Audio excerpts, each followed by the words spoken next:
When everything seems lost, is it? Why does it get worse before it gets better? And where do you and I fit in all of this? As we've surveyed the book of Daniel, it is obvious that conflict and trial will continue till the end. But there will be an end. That is one of the key affirmations of the book. There may be unprecedented trouble, and the opening of chapter 12 says as much. But in the midst of it all, there will be deliverance. The backdrop of suffering and distress makes it appear as if evil has triumphed.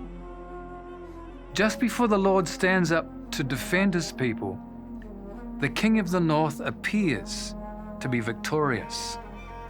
He is very close to complete triumph, but he comes to his end as there is no ally to help him. The focus takes a decided shift at this point, from the beasts and the other symbols representing institutionalized oppression to Michael, the great prince. Michael stands up for his people. The language applied here is telling. The words used for the great prince is the Hebrew term for an army commander. What he does when standing is to take a military position, prepared to defend his ground. But this expression also reflects the language of the Day of Atonement, when the high priest stands before God on behalf of the people. Psalm 1 points to this. Therefore the ungodly shall not stand in the judgment, nor sinners in the congregation of the righteous.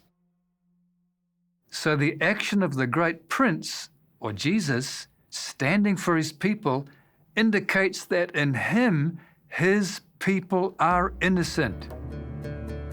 Remember how in previous chapters Daniel prayed for forgiveness for himself, his family, his kings, and his nation?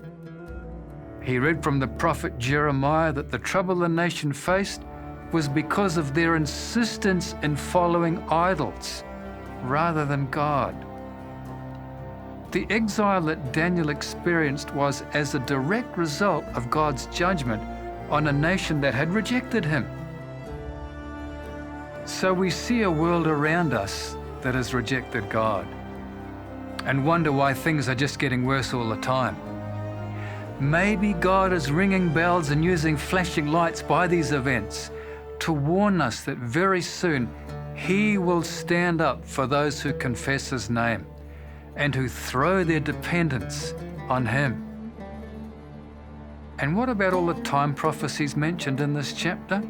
Time, 2 times and a half, 1290 days, 1335 days.